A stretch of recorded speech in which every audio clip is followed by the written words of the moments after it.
Hello and welcome to episode 164 of River's Arcade Review. My name is Ed. My channel is dedicated to the coin-operated video games of yesteryear. Today I'm reviewing a favorite of mine, Crazy Kong. Crazy Kong was released in 1981 by Falcon.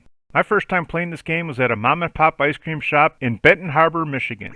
Crazy Kong is a platform game in which you control a character named Jumpman with a 4-way joystick and a jump button. This game looks like a clone of the arcade game Donkey Kong, although it was actually a licensed release from Nintendo due to demand for Donkey Kong cabinets. Nintendo couldn't keep up with the demand, so Falcon was allowed to release these games outside of the United States. Crazy Kong uses a computer code from a very early version of the Japanese version of Donkey Kong, although there are some graphical differences, mostly in the colors. There are also some structural differences in the boards themselves. The most noticeable difference is there is no music during gameplay. The game begins with Kong climbing to the top of a 6-level orange structure while holding your girlfriend. Once Kong reaches the top girder, he will place your girlfriend on top of a smaller girder and will proceed to jump to the left. While he is jumping, the lower levels will bend downward, then you'll get a brief cutscene in which there will be text at the bottom saying "How high can you try?" along with a Kong with 25 meters next to it, then gameplay will begin. The first round takes place on a ramped structure. There will be a blue oil drum at the bottom left of the playfield. Kong's image will only have 2 positions on this level, left and right facing, although there will be no forward facing position. Immediately at the beginning of the round, a barrel will begin falling downward. In addition to the first barrel drop, more barrels will appear from the top left about every second and a half. There will be 2 types of barrels in all. The first type of barrel will look like the first type dropped, which will have a dark blue skull on it. The second will have a blue line and a dot on it. Both barrels will be orange, although the one with the skull will be a slightly darker orange. Once the first barrel hits the oil drum will catch fire, although the barrel will roll to the right on the lowest girder. Once the barrel reaches the far right ladder, it will return toward the oil drum, and when it hits the drum, a fireball will emerge from it. The fireball will begin moving around the playfield. Fireballs are able to move in all directions as well as climb up and down the ladders. You must avoid, jump, or smash the barrels and fireballs because if you contact one, you will lose a life. There will be 2 hammers placed on the playfield. The first will be placed on the second girder to the left of the far right ladder. You must stand below the hammer and jump to collect it. Once you have the hammer, you will be able to smash enemies for about 8.5 seconds.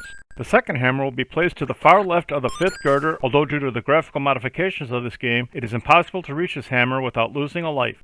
Each level will have a bonus timer at the top right of the screen. This timer will click off 100 points approximately every 1.5 seconds. When the timer reaches 900 points, it will turn yellow, giving you a visual warning that the timer is running out, although there will be no audio warning. If the timer reaches 0, you will have about 5 seconds to clear the level, or you will lose a life.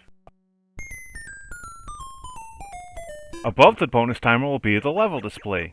This will display which level you are currently on. You will need to climb up to the top level before climbing up to reach your girlfriend. Once you reach your girlfriend, your character will disappear and a pink heart will appear, although it will be to the left of the level indicator. Once this happens, Kong will face forward and then climb up the ladders and grab your girlfriend and carry her off screen, and the pink heart will break in 2 and you'll be awarded points for whatever is left on the bonus timer. You will then get another cutscreen with the "How high can you try?" and now there will be 2 Kongs standing on top of each other with 50 meters displayed next to the top one. These Kongs will be slightly lighter in color as well as the text being white. After the screen, the next round will begin. This round will be the conveyor belt screen. The first and third floors will be traditional girders, although the third floor will have gaps in it, while the remaining floors will have conveyor belts on them. The second and fifth floor conveyor belts will randomly switch from moving left to moving right, although the fourth floor will be split with an oil drum in the center, and these belts will always move toward the drum. Top floor, which is another conveyor belt with a poorly drawn Kong moving along it. There will be 2 ladders connecting the 4th and 5th floors, one on each side of the playfield. These ladders will be retracting and will extend and retract randomly. About 3 seconds after the beginning of the round, a fireball will emerge from the oil drum and begin moving around the playfield similarly to the barrel round. A few seconds later, the oil drum will ignite. At the same time the fireball appears, a tub of sand will appear on one of the conveyor belts. These tubs will move in the same direction as the conveyor. You must also avoid, jump, or smash these tubs because contacting one will cost you a life, although you must use caution when jumping the tubs because the conveyor belt can reverse and you will land on the tub, costing you a life. This round will have 3 bonus items from your girlfriend placed throughout the playfield. There will be a purse at the bottom center of the first floor, a hat on the center platform of floor 3, and an umbrella on the right platform of floor 3. You can collect these items for extra points. You can climb up the ladder on either side of the playfield to reach the top floor. Unlike the girder level, you only need to reach the top floor to complete the round. Once you reach the top floor, your character will disappear and the heart will appear, and Kong will return to his normal looking self and will climb up the ladders with your girlfriend, causing the heart to break, and you will be awarded points for remaining time on the timer. Completing the conveyor level will bring you back to the cutscene with the How High Can You Try, now with 3 Kongs standing on top of each other with 75 meters next to the top one. These Kongs will now be in orange color. The third round will be the elevator round. This level will look nearly identical to the elevator round of Donkey Kong, although there will be only 3 elevator platforms on screen at a time. Once a platform reaches the top of the up elevator, it will appear at the top of the down elevator, and the same thing happens when it reaches the bottom of the down elevator. It will reappear at the bottom of the up elevator. The collision detection on this round will be slightly different from Donkey Kong. Jumping into an elevator will not cause immediate death, although it will cause you to fall to the bottom of the floor, causing you to die, which has the same result. Now you are able to land safely at the bottom of the elevator shaft, which you couldn't do in Donkey Kong. Once you land on the bottom of the shaft, the platforms will safely pass through your character, although you will need to jump before a new platform appears in order to land on a platform to move upward. There will also be platforms to the left in between the elevator shafts, as well as stair-shaped platforms that you need to jump up on the right. There will be a fireball guarding the center platforms. You need to use the elevators and platforms to jump across the playfield. In addition, there will be blue and red I-beams bouncing across the top floor before falling downward. You need to avoid these I-beams because it is nearly impossible to jump over them, and if you contact one, you will lose a life. There will also be the bonus items placed throughout this playfield. The umbrella will be at the top of the left structure, the hat will be at the bottom floor of the center structure, and the purse will be at the top of the right structure.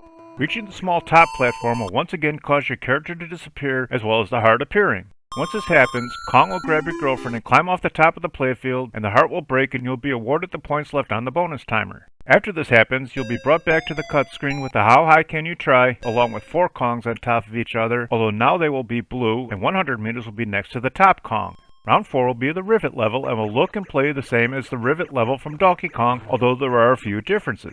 The first is only a graphical change with the fireballs. They will look the same as those from the previous rounds. The next change will be with the hammers. The first will be the positioning of the hammer on floor 3. Now it will be closer to the girder so you won't have to jump off the floor to collect it. The next item is more of a graphical glitch. Grabbing the lower hammer first will cause the upper hammer to become black when the first hammer disappears. The hammer will still be there and can be grabbed, you just can't see it until you grab it. This glitch doesn't happen if you grab the top hammer first.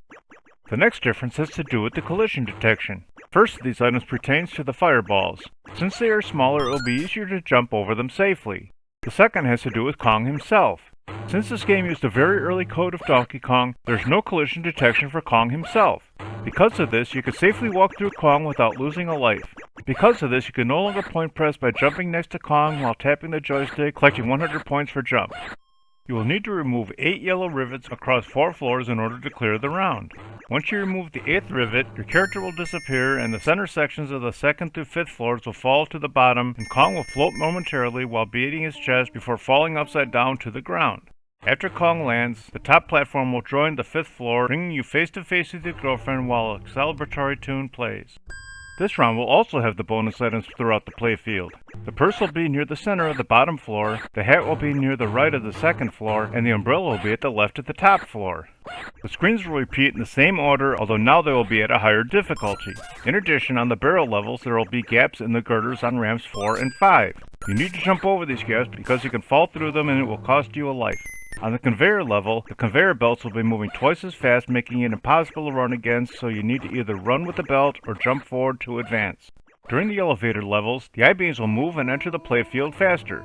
On level 1, the I-beams will enter the playfield about every 2 seconds. On level 2, they will enter every 1.6 seconds. On level 3, they will enter every 1.3 seconds. And on level 4, they will enter every second, although there will be a limit of 2 beams on screen at a time, so even though the beams are closer together, there will be a gap after the second beam. During the rivet levels, the fireballs will enter the playfield closer together. For levels 1 and 2, the fireballs will enter every 4.25 seconds, and level 3 and beyond, the fireballs will enter every 2.15 seconds. There will always be a limit of 5 fireballs on screen at a time. For all the rounds of level 2, you will begin with 6,000 bonus points. For level 3, you'll begin with 7,000 bonus points, and level 4 and beyond, you will begin with 8,000 bonus points, although when you reach level 22, the rollover glitch will once again happen. The bonus timer will be determined by adding 4 to the level number, then multiplying the result by 10. If the result is over 80, then that number will be reset back to 80. The 2 and zeros will be graphically added to the end of the number to create the bonus score. The glitch happens when you reach level 22. The formula adds 4 to 22 for 26, which is multiplied by 10 equaling 260. An 8-bit counter can only count to 255, so once it reaches 256 it rolls back to 0, then it will add 4 more to complete the count to 260. Since 4 is not greater than 80, you only get 4 seconds to finish level, which is nearly impossible, so you will lose a life. This game has 2 player-friendly glitches. The first is a warp glitch which works on the barrel round. When you climb up the ladder to reach floor 2, you need to tap the joystick twice to the right, although you need to keep your character facing away from you, then jump off the girder to the right, and if done properly, you'll fall through the floor, immediately clearing the level. Using this glitch is the only way to make it past the barrel round on level 22, since it is the only way to clear the level in less than 4 seconds. The second glitch can be done on the conveyor round. After grabbing the hammer on the second floor, you need to face left, then let the conveyor belt bring you to the far right. Once you reach the far right, you need to tap the joystick to the right, which will cause you to let go of the hammer. If the hammer is in the down position, it will smash all enemies that contact it. If the hammer is in the up position, you will need to jump up to re-grab the hammer and redo the trick. After several seconds, the hammer will disappear, although all future enemies that come in contact where the hammer was will still be destroyed. Scoring for the game is as follows. You earn 100 points for jumping over a barrel, fireball, I-beam, sand tub, and removing a rivet, 300 points for jumping over any 2 enemies, and 500 points for jumping over 3 enemies, although there is a graphical glitch that will not show 500 for a triple jump, and the graphics shown will be the explosions shown when enemies are smashed with a hammer. This glitch was also in the original Donkey Kong, although the graphic shows 800. You will earn 300 points for smashing the regular barrels, and either 300, 500, or 800 points randomly for smashing all other enemies. You'll also earn 300, 500, or 800 points for collecting the bonus items based on the level number. I really enjoyed playing this game and recommend playing it whether in an arcade setting or on an emulator. I like this game a bit more than the original Donkey Kong, but not as much as Donkey Kong 2 Jumpman Returns, so Crazy Kong jumps into the 20th position overall. Thanks for watching, I hope you enjoyed it. If you have any games you'd like me to review, please leave a message below or on my homepage. Please remember to hit like, share, and subscribe, and stay tuned to new videos every Sunday.